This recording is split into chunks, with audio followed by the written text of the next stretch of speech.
Ide por todo o mundo, pregai o evangelho a toda criatura. Quem crer e for batizado será salvo. Muito bom dia, com a bênção, a graça de Deus, nós começamos mais um dia, pedindo ao Senhor que nós venhamos ser um instrumento nas mãos dele para que nós possamos alcançar muitas pessoas para o seu reino. Mas pedimos primeiramente que nós vivamos o evangelho que o Senhor implantou no nosso coração. Que sejamos uma testemunha real e verdadeira. Que as pessoas, ao olharem para nós, vejam em nós um verdadeiro cristão, uma verdadeira testemunha do céu. Todos os dias nesse canal nós estudamos um capítulo da Palavra do Senhor. E nessa manhã eu vou convidar você a ter nas mãos a Palavra de Deus no livro de Lucas, capítulo 9, o versículo 1 e o versículo 2. Tendo Jesus convocado os 12, deu-lhe poder e autoridade sobre todos os demônios, e para efetuarem curas. Também os enviou a pregar o reino de Deus e a curar os enfermos. Muitas pessoas querem receber Jesus, mas muitas pessoas não querem viver o evangelho que Jesus veio implantar no nosso coração. Alguns querem ser libertos, mas não querem viver uma vida de obediência aos seus ensinamentos. Muitas pessoas querem aceitar Jesus, mas não querem permitir que ele seja o Senhor exclusivo, condutor da sua vida. No capítulo que nós estaremos estudando nessa manhã, nós veremos que Jesus veio com uma missão específica, que essa é a terra. Jesus veio preparar uma igreja para que essas pessoas pudessem representar o seu nome. Os 12 homens chamados para serem os seus discípulos, eles deveriam ser testemunhas do Senhor por toda a terra.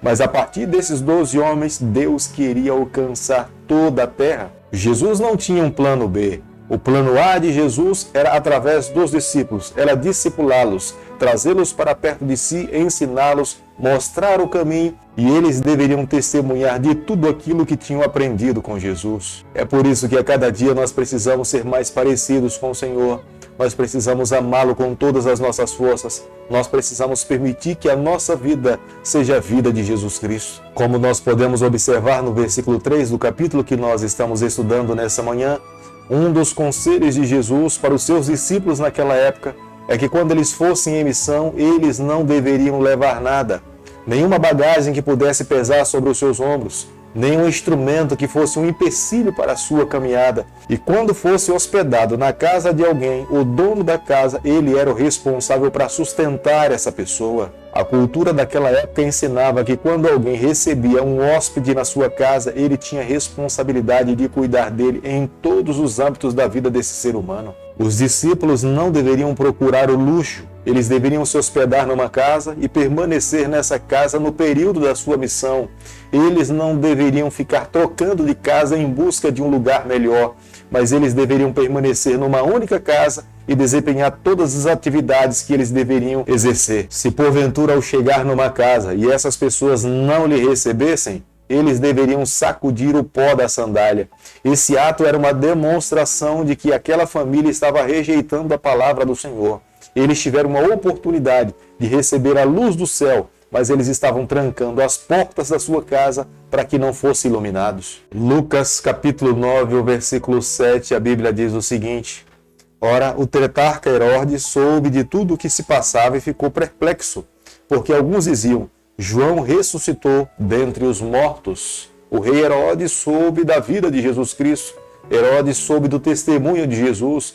Herodes teve pleno conhecimento das pessoas que estavam mortas, que estavam doentes e foram curadas e foram ressuscitadas. Herodes, como Nicodemos, sentiu um desejo no coração de poder ter uma entrevista pessoal com Jesus. Mas Herodes pensava: eu sou o rei da Judeia, como que posso ter uma entrevista pessoal, uma consulta com o filho do carpinteiro?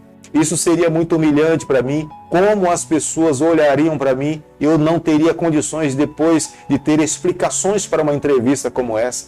E Herodes se recusou a ter um encontro pessoal com o Senhor. Herodes só teve um encontro pessoal com Jesus no momento de julgá-lo, de condená-lo, de decretar a sua morte. Lucas capítulo 9, o versículo 18, a Bíblia diz o seguinte: Estando ele orando à parte, achava-se presente os discípulos, a quem perguntou: Quem dizem as multidões que eu sou?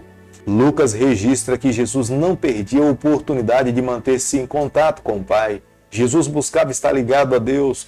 Jesus sabia das lutas que teria que enfrentar. Jesus sabia que a cruz estava logo à sua frente, mas Jesus sabia que somente através de uma ligação íntima com o Pai, ele teria força suficiente para poder suportar todas as lutas que ele teria que travar. E vale a pena salientar que Lucas não é uma testemunha ocular, mas ao se deparar com os registros deixados pelos apóstolos, Lucas entende que Jesus era um homem de oração. Jesus vivia uma vida dependente do Pai. Isso nos ensina que nos dias que nós estamos vivendo, se nós também queremos vencer, nós precisamos manter uma ligação íntima com o Senhor. No versículo 20 do capítulo que nós estamos estudando nessa manhã, Jesus pergunta aos seus discípulos: quem dizes que eu sou? Jesus queria saber da opinião dos seus discípulos quem era ele. Embora aqueles homens estivessem andado ao lado de Jesus, eles já deveriam ter pelo menos construído uma imagem a respeito de quem era a pessoa de Jesus Cristo. Embora Jesus fosse filho de Maria e de José, mas Jesus queria ser recebido como o Filho de Deus, o Salvador daquela geração. Jesus estava preparando homens para que no futuro eles fossem a sua testemunha. Eles deveriam dizer para todas as pessoas que, embora Jesus tivesse nascido de Maria, mas o seu nascimento é de forma sobrenatural e através do Espírito Santo, Jesus era Filho de Deus, Ele é o grande eu sou, Ele fez parte da criação do planeta Terra. Jesus Cristo veio aqui a essa terra cumprir uma missão. Se Ele não tivesse vindo aqui a esse mundo, nós jamais teríamos tido a oportunidade de salvação. E no versículo 22, claramente, Jesus ensina aos seus discípulos o que é que Ele deveria passar. Ele veio aqui a essa terra consciente da sua missão. Ele teria que sofrer, Ele teria que passar pela morte, Ele deveria carregar uma cruz, Ele deveria ser escarnecido pelas pessoas, rejeitado pelos líderes, mas Ele venceria, porque toda a raça humana dependia da sua missão. Lucas capítulo 9, versículo 28, a Bíblia diz o seguinte: cerca de 8 dias depois de proferidas essas palavras, tomando consigo a Pedro, João e Tiago, subiu ao monte com o propósito de orar. Mais uma vez, Lucas registra o hábito de Jesus de manter comunhão com o Pai, ter uma vida de oração. Isso era muito claro na vida de Jesus Cristo. O seu ministério foi marcado como sendo um homem de oração. E nesses momentos de oração, ao levar com ele Pedro, Tiago e João, o rosto de Jesus é transfigurado.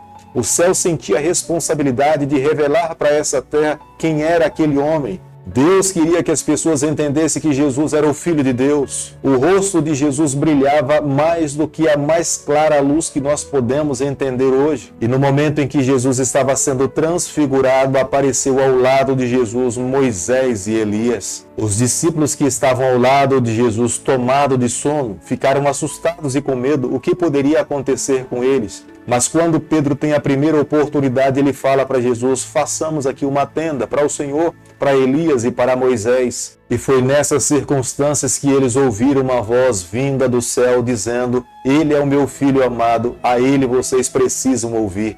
O objetivo de Deus transfigurar a Jesus Cristo era para que os seus filhos nessa terra entendessem quem era Jesus Cristo. Deus esperava que as pessoas desse mundo ouvissem os ensinamentos do Senhor. Jesus veio iluminar a nossa vida. Jesus veio nos mostrar o caminho da salvação. Jesus veio nos dizer como é que nós podemos um dia estar ao lado de Deus e viver eternamente ao lado do Senhor. Jesus Cristo veio aqui a essa terra preparar um povo.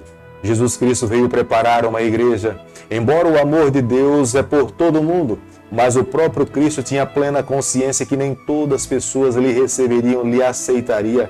Ele mesmo estava pronto para passar morte de cruz. Jesus morreu, Jesus foi crucificado, mas a morte não pôde conter a Jesus Cristo. Hoje Ele intercede por cada um de nós, mas mesmo hoje há um convite para cada um dos filhos que se encontram nessa terra. Nós precisamos abrir o nosso coração para que o nosso Cristo reine nele, para que Ele more dentro de nós, para que nós vivamos a vida que Ele espera que nós possamos viver. O nosso testemunho precisa alcançar o coração de outras pessoas. Há muitas pessoas que só conseguirão encontrar a Jesus Cristo através de uma vida de testemunho, através da nossa vida. É por isso que nós temos que estar comprometidos com o céu a cada dia, para que nós possamos representar bem o nome do nosso Deus nessa terra. Querido Pai, nós queremos ser as Tuas mãos nesse mundo, a luz do mundo. Nós queremos te representar.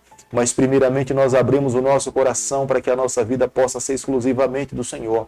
Fica conosco, nos abençoe, nos guarde, é o nosso pedido e a nossa oração, e nós fazemos em nome de Jesus.